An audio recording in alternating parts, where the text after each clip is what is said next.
গাজা জুড়ে ইসরায়েলি হামলায় রবিবার নিহত হয়েছে অন্তত ৫১ জন। এর মধ্যে শুধু গাজা সিটিকে নিহত হয়েছেন ২৭ জন।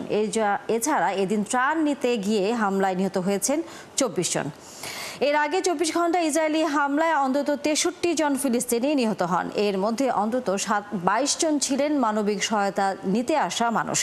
এছাড়া আরও ২ শিশু সহ ৮ জন অপুষ্টির কারণে মারা গেছেন উপত্যকাটিতে। যুদ্ধ শুরু হওয়ার পর থেকে অনাহারে মৃতের সংখ্যা বেড়ে দাঁড়িয়েছে ২৮১ জনে। মৃতদের মধ্যে ১১৪ জন শিশু। শনিবার গাজা সিটি দখল ও শহরটির ১০ লাখ মানুষকে উৎখাতের অংশ হিসেবে অভিযান চালায় সেনারা। এদিকে গত ৬ আগস্ট গাজা শহরে সামরিক অভিযান শুরু করার পর থেকে জেতুন এবং সাবরা মহল্লায় ইসরায়েলি সেনারা ১,০০০-এরও বেশি ভবন সম্পূর্ণ ধ্বংস করেছে বলে জানিয়েছে ফিলিস্তিনি সিভিল ডিফেন্স। সংস্থাটি দাবি করছে ধ্বংসস্তূপের নিচে এখনও শত শত মানুষ চাপা পড়ে আছে। ইসরায়েলের প্রধানমন্ত্রী বেনিয়ামিন নেতানিয়াহুকে চলমান বন্দি বিনিময় প্রস্তাব মেনে নেওয়ার আহ্বান জানিয়েছেন দেশটির সেনাপ্রধান এরাল জামির। বার্তা সংস্থা আনাদোলু এক প্রতিবেদনে এ তথ্য জানায়। সংস্থাটি জানায়, ইসরায়েলি টেলিভিশন চ্যানেল ১৩-তে দেয়া বক্তব্যে সেনাপ্রধান গাজা নগরী দখল পরিকল্পনা নিয়ে উদ্বেগ প্রকাশ করেন। তিনি সতর্ক করেন, গাজা নগরী দখলের পরিকল্পনা বন্দীদের জীবনের জন্য গুরুত্বপূর্ণ ঝুঁকি তৈরি করছে। এদিকে গাজায় আটক থাকা বন্দীদের পরিবারের পক্ষ থেকে সেনাপ্রধানের বক্তব্যকে স্বাগত জানানো হয়েছে। ইসরায়েলের হিসেব অনুযায়ী হামাসের কাছে এখনও ৫০ জন জিম্মি রয়েছে, এর মধ্যে ২০ জন জীবিত। অন্যদিকে ইসরায়েলি কারাগারে ১০,৮০০ জনেরও বেশি ফিলিস্তিনি আটক আছে। বিদ্রোহী গোষ্ঠী হুতিকে ইসরায়েলের বিরুদ্ধে অগ্রাসনের জন্য চড়া মূল্য দিতে হবে বলে হুঁশিয়ারি দিয়েছেন ইসরায়েলের প্রধানমন্ত্রী নেতানিয়াহু। রবিবার ইয়েমেনের রাজধানী সানায় হামলার পর নিরাপত্তা মন্ত্রিসভার বৈঠকে ভাষণের সময় তিনি এই হুঁশিয়ারি দেন। সংবাদ মাধ্যম টাইমস অফ ইসরায়েল জানায়, ১২টি বিমান থেকে সানার প্রেস্টেন প্রাসাদের একটি সেনা ঘাঁটি, ২টি বিদ্যুৎ কেন্দ্র ও একটি তেলের ডিপোতে বোমা হামলা চালায় ইসরায়েল। ইসরায়েলি প্রতিরক্ষা বাহিনী IDF জানিয়েছে, ইয়েমেনের প্রেস্টেন প্যালেসের কাছে অবস্থিত ওই সামরিক ঘাঁটি থেকে হুতিরা সামরিক কার্যক্রম পরিচালনা করে। অপরদিকে যে ২টি বিদ্যুৎ কেন্দ্রে হামলা চালানো হয়েছে সেগুলোর বিদ্যুৎ হুতিরা সামরিক কাজে ব্যবহার করে। এর আগে গত শুক্রবার ইসরায়েলে মিসাইল ছোড়ে ইয়েমেনের হুতি বিদ্রোহীরা। এর ২ দিন পর ইসরায়েল ইয়েমেনের রাজধানীতে হামলা চালায়। ইউক্রেনের নিরাপত্তার দায়িত্ব ন্যাটোর বদলে জাতিসংঘ নিরাপত্তা পরিষদ সহ আরও কয়েকটি দেশের জোটবদ্ধ হয়ে নেওয়া উচিত বলে মন্তব্য করেছেন রুশ পররাষ্ট্রমন্ত্রী সার্গেই লাভরভ। রবিবার মার্কিন সংবাদ মাধ্যম NBC নিউজে প্রকাশিত এক সাক্ষাৎকারে এই কথা বলেন তিনি। NBCকে রুশ পররাষ্ট্রমন্ত্রী বলেন, নিরাপত্তা পরিষদের সদস্য সহ একটি আন্তর্জাতিক গোষ্ঠী ইউক্রেনের নিরাপত্তা নিশ্চিত দেবে। এই জেটে জার্মানি, তুরস্ক সহ আরও কয়েকটি দেশ থাকতে পারে। লাভরভ জোর দিয়ে বলেন, পশ্চিমাদের সামরিক জোট ন্যাটোতে ইউক্রেনের সদস্যপদ পাওয়ার আকাঙ্ক্ষায় রাশিয়ার কাছে গ্রহণযোগ্য নয়। তিনি দাবি করেন, ইউক্রেনের বাসকারী রুশভাষী জনগণের সুরক্ষা রাশিয়ার অগ্রাধিকার এবং ইউক্রেনের সাথে সীমান্ত ও ভূখণ্ড ইস্যুতে আলোচনা প্রয়োজন রয়েছে। রাশিয়ার প্রেসিডেন্ট ভ্লাদিমির পুতিন আগামী সপ্তাহে ৪ দিনের সফরে চীনে যাবেন বলে জানিয়েছেন রাশিয়ার গণমাধ্যম। সফরকালে বড় পরিসরে আলোচনার পরিকল্পনা করা হলেও কী নিয়ে আলোচনা হবে তা প্রকাশ করা হয়নি। রাশিয়ার গণমাধ্যম জানায়, সফরকালে পুতিন তিয়ানজিনে সাংহাই কোঅপারেশন অর্গানাইজেশন সম্মেলনে অংশ নেবেন। চীনের সহকারী পররাষ্ট্রমন্ত্রী লিউ বিন এর আগে জানিয়েছিলেন, এই সম্মেলনে বিভিন্ন দেশের রাষ্ট্রদূত, ২০টিরও বেশি দেশ থেকে সরকারি প্রতিনিধি দল এবং 10টি আন্তর্জাতিক সংগঠন থেকে প্রতিনিধিরা যোগ দেবেন। ৩১ আগস্ট থেকে ১ সেপ্টেম্বর এই সম্মেলন হবার কথা রয়েছে। এর আগে গত জুলাইয়ে দ্য টাইমস পত্রিকার খবরে বলা হয়েছিল, চীনের প্রেসিডেন্ট শি জিনপিং এর সাথে যুক্তরাষ্ট্রের প্রেসিডেন্ট ডোনাল্ড ট্রাম্প ও রুশ প্রেসিডেন্ট ভ্লাদিমির পুতিনকে নিয়ে একটি ত্রিপাক্ষিক বৈঠকের আয়োজন করতে চান। যুক্তরাষ্ট্রের ম্যারিল্যান্ডে অঙ্গরাজ্যের শহর ব্যালিস্টিমোরে সেনা পাঠানোর হুমকি দিয়েছেন দেশটির প্রেসিডেন্ট ডোনাল্ড ট্রাম্প। এতে স্থানীয় গভর্নর ওয়েলসমোরের সাথে তার দ্বন্দ্ব আরও তীব্র হয়েছে। মেরিল্যান্ডের এই ডেমোক্র্যাট গভর্নর সম্প্রতি ট্রাম্পকে এই শহরে একটি সেফটি ওয়াকে যোগ দেওয়ার জন্য বলেছেন। তবে সামাজিক মাধ্যমে ট্রাম্প লিখেছেন, যদি ওয়েলসমোর সাহায্য চান, যেমন লস অ্যাঞ্জেলেসে গভর্নর নিউমস চেয়েছিলেন, তাহলে তিনি সেখানে সেনা পাঠাবেন, যেমন ওয়াশিংটন ডিসিতে করা হয়েছে। এই সময় মেরিল্যান্ড দ্রুতই অপরাধ দমন করার প্রতিশ্রুতি দেন ট্রাম্প। প্রেসিডেন্ট ট্রাম্প মূলত ডেমোক্র্যাট শাসিত শহরগুলোতে অপরাধ দমনের নামে ন্যাশনাল গার্ড পাঠাচ্ছেন। পাকিস্তানের উত্তরাঞ্চলের মৌসুমী বৃষ্টিপাতের ফলে আকস্মিক বন্যা এবং ভূমিধসে নতুন করে অন্তত 13 জনের মৃত্যু হয়েছে।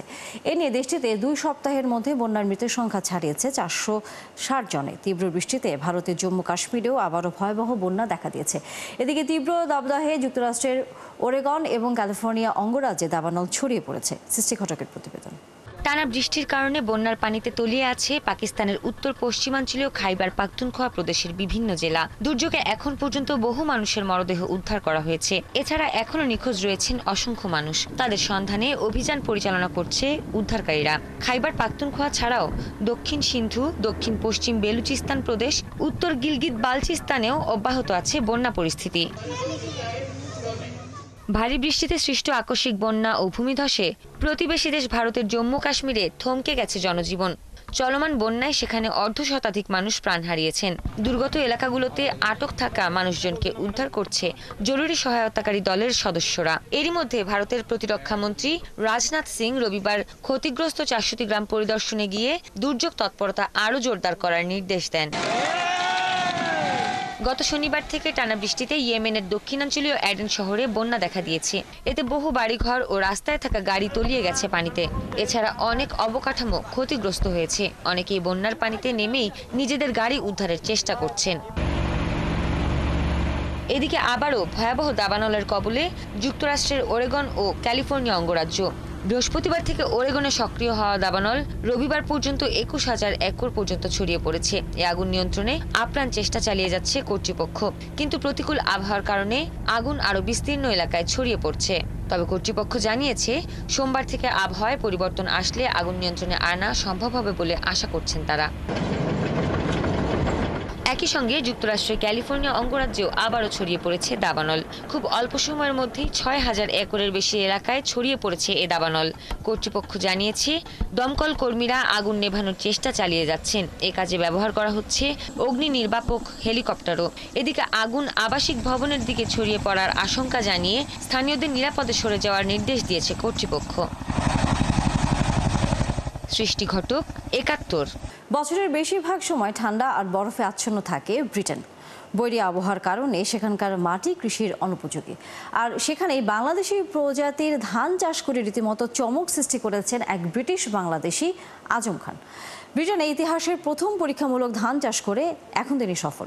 আজম খান জানিয়েছেন এই সাফল্য ব্রিটেনেই বাণিজ্যিকভাবে ধান চাষ করে দেশটির খাদ্য নিরাপত্তার ভূমিকা রাখা সম্ভব। বিস্তারিত আরিফ মাহফুজের রিপোর্টে। সোনালী রোদের ছোঁয়া গায়ে মেখে ধান গাছের সবুজ পাতাগুলো দোল খাচ্ছে মৃদু বাতাসে। ধান গাছের দোল খাওয়া ভাঁজে লুকিয়ে আছে যেন ব্রিটেনের মাটিতে বাংলার প্রকৃতি। এমনই দৃশ্য দেখা গেল লন্ডন শহরের এক ব্রিটিশ বাংলাদেশির বাড়ির বাগানে। বরফ আর শীতের দেশ ব্রিটেন, যেখানে রয়েছে উৎপাদন বিমুখ রুক্ষ মাটি, সেখানেই ধান চাষ করে চমক সৃষ্টি করেছেন বাংলাদেশি আজম খান। দীর্ঘ 3 বছর চেষ্টা করে ধান চাষে সফল হয়েছেন তিনি। জানালেন ব্রিটেনের ইতিহাসে প্রথম ধান চাষ নিয়ে পরিকল্পনা আর প্রচেষ্টার কথা। 2023 সাল থেকে শুরু হয়ে যা এখন 25 সালও যে ধানটা আমরা ধরছি এটা হলো একটা আগুয়ান ধান। এটা অল্প দিন হয়, প্রায় 90 দিনের ধানটা হয়। প্রায় একটা হাইব্রিড ধান হীরা 2। সেই হীরা 2 আছে এখানেও কিন্তু এখনো এটা সরা ছাড়ছে না, এটা একটু টাইম লাগে। তা আলহামদুলিল্লাহ এবার লন্ডন ওয়াদার আছে 4 মাস, কিন্তু আমরা তো 90 দিন বা 100 দিনে আমরা ধানটা আমরা হরিতে পারবো। 2023 সালে লন্ডনে আসেন পঞ্চব্রীহি ধানের আবিষ্কারক, বাংলাদেশি ধান গবেষক ও লেখক জিন বিজ্ঞানী ডক্টর আবেদ চৌধুরী। তার স্বপ্ন ছিল ব্রিটেনে ধান চাষ করার। তখনই বেছে নেন আজম খানের বাড়ির বাগানের মাটি। ফর্মুলা দেন আজম খানকে ধান চাষ করার। ডক্টর আবেদ চৌধুরী স্যারের সাথে আমার পরিচয় হয়েছে। আবেদ চৌধুরী স্যারে তাই আমারে বীজ দান দিছেন। 100% আপনারা পরীক্ষা নিরীক্ষা করবা দান ইউকেট হইব। চেষ্টা আর পরিশ্রম অসাধ্যকে সাধ্য করতে পারে, তারই প্রমাণ দিয়েছেন ব্রিটিশ বাংলাদেশি আজম খান। ব্রিটেনের মাটিতে ধান চাষ করে সফল হয়েছেন। তার মতে বাণিজ্যিকভাবে ধান চাষ করাও সম্ভব হবে ব্রিটেনের মাটিতে। আর ধান চাষ করলে ব্রিটেনের খাদ্য নিরাপত্তায়ও রাখবে ভূমিকা। আরিফ মাহফুজ, 71, লন্ডন। এই ছিল আজকের আয়োজনে। বিশ্বের নানা প্রান্তের নানা রকম সব খবর নিয়ে কাল সকাল 9:30টায় আবারও হাজির হবে বিশ্বযোগ। চোখ রাখুন ৭১-এর ফেসবুক পেজে এবং সাবস্ক্রাইব করুন ৭১-এর ইউটিউব চ্যানেল। থাকুন ৭১-এর সাথে।